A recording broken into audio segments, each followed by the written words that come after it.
ക്രിസ്തു യാഗമായി തീർന്നത്. കാരണം യാഗം നടത്തുന്ന മൃഗം അത് ഊനമറ്റതായിരിക്കണം, പാപരഹിതമായിരിക്കണം.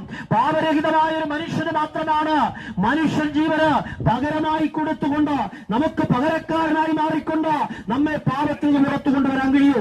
അങ്ങനെ ഒരു മനുഷ്യനും ഉലകത്തിലില്ലാത്തത് കൊണ്ട് ദൈവമായിരുന്നവൻ മനുഷ്യരൂപത്തിൽ ഭൂമുഖത്തേക്ക് വന്നു. മാനവകുലത്തിന്റെ മുഴുവൻ പാപം, എന്നെ കേൾക്കുന്ന സകല മനുഷ്യന്റെയും പാപം, എന്റെയും നിങ്ങളുടെയും ഈ ലോകത്തുള്ള സകല മനുഷ്യന്റെയും പാപം സ്വന്തം ശരീരത്തിൽ ഏറ്റെടുത്തുകൊണ്ട് യേശു ക്രിസ്തു നമുക്ക് പകരക്കാരനായി ക്രൂശിൽ മരിച്ചു. യേശു മരിച്ചത് യേശുവിന് വേണ്ടിയായിരുന്നില്ല, യേശുവിന്റെ കുടുംബത്തിലെ ആർക്കെങ്കിലും വേണ്ടിയായിരുന്നില്ല. നമ്മുടെ പാപത്തിന്റെ പരിഹാരത്തിന്, ലോകത്തിലെ സകല മനുഷ്യന്റെയും പാപത്തിന്റെ പരിഹാരത്തിനായി യേശു കാൽവരിയിൽ യാഗമായി മാറി. യേശു മരിച്ചു എന്ന് പറയുമ്പോൾ യേശുവിന്റെ മരണത്തെക്കുറിച്ച് വേദപുസ്തകം പറയുന്നത് അതൊരു യാഗമായിരുന്നു. പാപം മുഴുവൻ, സകല മനുഷ്യന്റെയും പാപം സ്വന്തം ശരീരത്തിൽ വഹിച്ചുകൊണ്ട് നമുക്ക് പകരക്കാരനായി യേശു പകരമായി യാഗമായി തീർന്നു. നമ്മുടെ പാപത്തിന്റെ പരിഹാരം ചെയ്തു.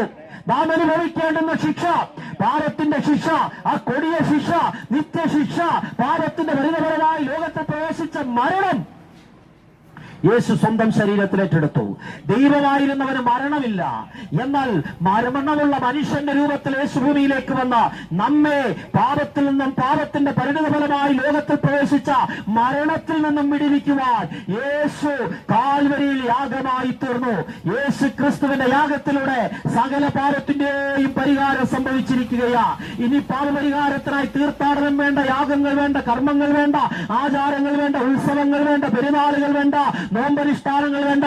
ഇരിക്കുന്ന ഇരിപ്പിലിരുന്നു കൊണ്ട് യേശുവേ, നീ എന്റെ പാപത്തിന്റെ പരിഹാരത്തിനായി കാൽവരിയിൽ മരിച്ചു, ഞാനൊരു പാപിയായ മനുഷ്യൻ, എന്റെ ജീവിതത്തിലേക്ക് അവിടെ നിന്ന് കടന്നു വരണമേ, എന്നെ പാപത്തിൽ നിന്ന് വിടുവിക്കണമേ എന്ന് ആര് പ്രാർത്ഥിക്കുന്നുവോ അവർക്ക് സൗജന്യമായി പാപമോചനം നൽകുകയാ. അവന്റെ പുത്രനായ യേശുവിന്റെ രക്തം സകല പാപവും പോക്കി നമ്മെ ശുദ്ധീകരിക്കുന്നു.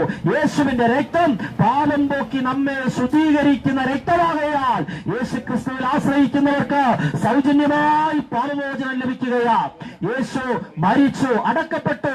എന്നാൽ മരണവാസങ്ങൾക്ക് യേശുവിനെ പിടിച്ചു വെക്കാൻ കഴിഞ്ഞില്ല. ദൈവമായിരുന്നവനെ പിടിച്ചു വെക്കുവാൻ മരണത്തിന് കഴിച്ചില്ല. മരണത്തെ പരാജയപ്പെടുത്തി യേശു മൂന്നാം ദിവസം ഉയർത്തെഴുന്നേറ്റു. ഞങ്ങൾ പ്രസംഗിക്കുന്ന യേശു ക്രിസ്തു മരിച്ച മണ്ണറിഞ്ഞുപോയ ഒരു വ്യക്തിയെ കുറിച്ചല്ല പ്രസംഗിക്കുന്നത്, മറിച്ച് പാലസ്തീനായുടെ പച്ചമണ്ണിൽ ഇന്നും തുറന്നു കിടക്കുന്ന ഒരു കല്ലറയുണ്ട്.